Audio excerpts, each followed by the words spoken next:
Hello student, आइए आज start करते हैं पार्टनरशिप बेसिक्स। सबसे पहले आपको मैं इस चैप्टर का इंट्रोडक्शन देता हूँ। Students, basically 3 forms of business होते हैं। There are only 3 forms of business. पहला सोल प्रोप्राइटरशिप बिजनेस, दूसरा partnership form of business and तीसरा company form of business. Sole proprietorship business में ये होता है कि उसमें मालिक सिर्फ एक ही व्यक्ति होता है एंड प्रॉफिट एंड लॉस सिर्फ एक ही आदमी शेयर करता है। जनरली उसमें अमाउंट ऑफ कैपिटल बहुत ही लो रहता है और बहुत ही कम पैसे में वो बिजनेस स्टार्ट हो जाता है। दूसरा फॉर्म ऑफ बिजनेस है पार्टनरशिप बिजनेस। इसमें 2 या 2 से ज़्यादा लोग मिलकर के बिजनेस करते हैं और प्रॉफिट शेयर करते हैं। जो भी व्यक्ति पार्टनरशिप में काम करते हैं, पार्टनरशिप फॉर्म ऑफ बिजनेस में, उन व्यक्ति को हम पार्टनर्स बोलते हैं। कंपनी फॉर्म ऑफ बिजनेस बहुत ही बड़ा होता है। इसमें बहुत huge amount of capital required होता है, जिसके लिए वो शेयर्स इशू करते हैं और शेयर्स जो है जनरल पब्लिक द्वारा सब्सक्राइब किया जाता है। ठीक है, तो वो हम आने वाले चैप्टर में जब कंपनी स्टार्ट करेंगे तब उसके बारे में हम डिटेल पढ़ेंगे। आज हम लोग को यहाँ पर पढ़ना है कि पार्टनरशिप फॉर्म ऑफ बिजनेस होता क्या है। तो सबसे पहले हम लोग डेफिनेशन पढ़ेंगे। According to section 4 of Indian partnership act 1932, definition ये कहता है, it is the relationship between person who have agreed to share profit of a business carried by all और एनी वन ऑफ देम। इसका मतलब ये है कि पार्टनरशिप क्या है? एक रिलेशनशिप है पार्टनर्स के बीच में जो एग्री करते हैं कि हम प्रॉफिट का शेयर करेंगे और बिजनेस या तो सभी चलाएंगे या उनमें से कोई एक चलाएगा। ठीक है, इसके बाद मैं आपको बताता हूं कि पार्टनरशिप का मीनिंग होता क्या है। पार्टनरशिप का मीनिंग यही होता है कि पार्टनरशिप एक एग्रीमेंट है, mutual agreement between persons, 2 or more persons for carried business। अब वो एग्रीमेंट चाहे रिटर्न भी हो सकता है या ओरल भी हो सकता है, बट ये माना गया है कि रिटर्न एग्रीमेंट ज़्यादा अच्छा होता है ओरल एग्रीमेंट की जगह पर, क्योंकि रिटर्न इन केस अगर आप फ्यूचर में कोई डिस्प्यूट होता है, अराइज होता है, तो आप रिटर्न एग्रीमेंट के प्रूफ पर बता सकते हैं कि हाँ, इसमें 2 या 2 से ज़्यादा लोग बिजनेस कर रहे थे और इसके ये टर्म्स एंड कंडीशन है। आइए अब हम जानते हैं पार्टनरशिप का फ्यूचर्स ऑफ पार्टनरशिप। तो सबसे पहला फ्यूचर्स क्या है पार्टनरशिप का कि 2 या 2 से ज़्यादा व्यक्ति होने चाहिए। सिर्फ एक पर्सन अगर बिजनेस करता है तो उसे हम पार्टनरशिप नहीं बोलेंगे।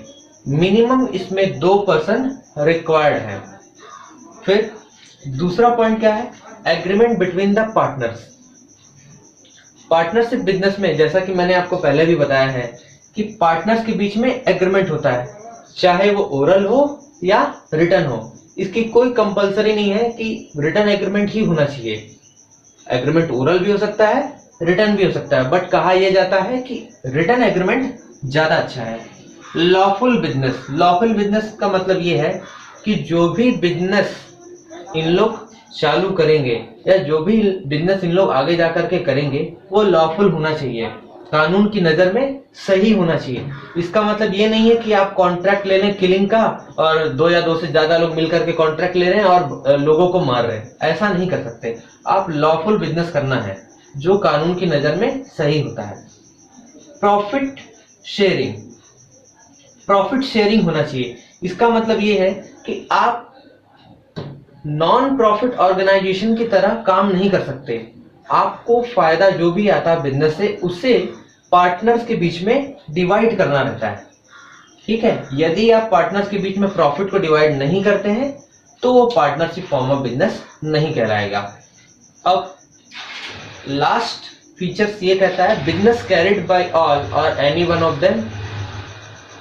इसका मतलब ये है कि या तो बिजनेस सभी पार्टनर्स चलाएंगे या उनमें से सिर्फ कोई एक व्यक्ति। ठीक है, आशा करता हूँ कि आपको पार्टनरशिप का बेसिक्स में मीनिंग, डेफिनेशन और फीचर्स समझ में आ गया है। अब हम इसके बाद पढ़ेंगे कि पार्टनरशिप डीड क्या होती है।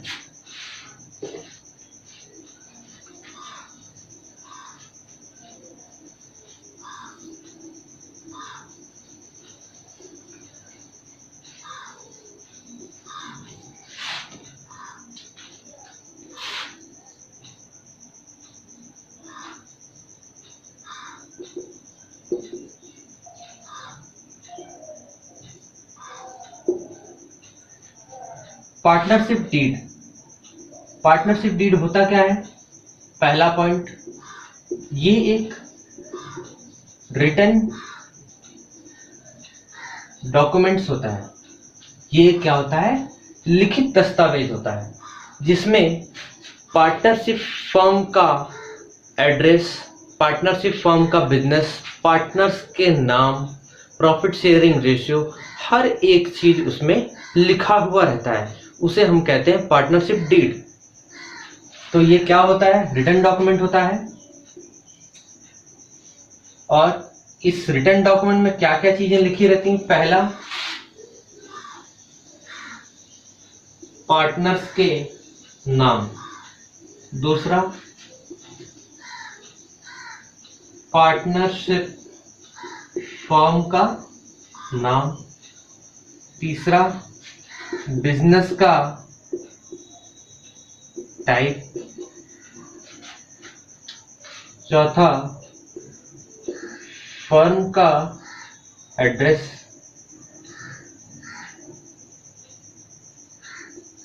पांचवा, पार्टनर का एड्रेस। छठा पॉइंट ये कहता है इसमें प्रॉफिट शेयरिंग रेशियो भी लिखा रहेगा।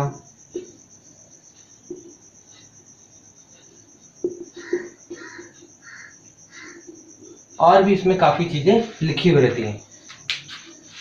अब आपके मन में ये सवाल आ रहा होगा, क्या पार्टनरशिप डीड बनाना जरूरी है या बिना डीड के भी काम चल सकता है?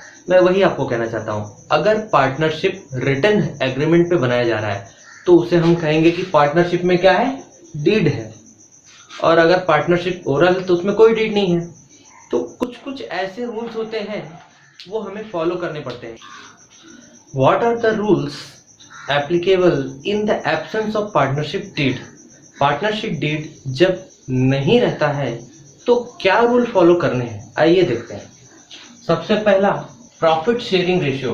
इसका मतलब ये है कि यदि प्रॉफिट शेयरिंग रेशियो के बारे में कोई भी जानकारी नहीं है तो पार्टनर्स प्रॉफिट को कैसे बांटेंगे? इक्वली। दूसरा, इंटरेस्ट ऑन कैपिटल। पार्टनर्स अपना पैसा कैपिटल के रूप में पार्टनरशिप फॉर्म में लगाते हैं, तो उसके एवज में उन्हें ये उम्मीद रहती है कि कुछ ना कुछ फर्म उन्हें इंटरेस्ट के रूप में दे। यदि डीड नहीं है तो कोई भी इंटरेस्ट ऑन कैपिटल नहीं दिया जाएगा। समय समय पर पार्टनरशिप फर्म पार्टनर से लोन लिया करते हैं। एक बार फिर से दोहराऊंगा, समय समय पर पार्टनरशिप फर्म पार्टनर से लोन लिया करते हैं। तो उस कंडीशन में अगर पार्टनरशिप डीड नहीं है तो भी partnership firm interest on loan, partner loan provide करेगी। कितना? 6%। इंटरेस्ट ऑन ड्राइंग, हम अपने ही कैपिटल में से कुछ पैसा निकाल लें तो उसे बोलते हैं हम ड्राइंग। तो इंटरेस्ट ऑन ड्राइंग नहीं लगेगा यदि पार्टनरशिप डीड नहीं है। तो सैलरी एंड रेम्युनरेशन, अगर कोई भी बात सैलरी एंड रेम्युनरेशन के बारे में जब लिखी ही नहीं गई है तो वो भी प्रोवाइड नहीं किया जाएगा। आशा करता हूं कि आपको रूल समझ में आ गए होंगे in the absence of partnership deed.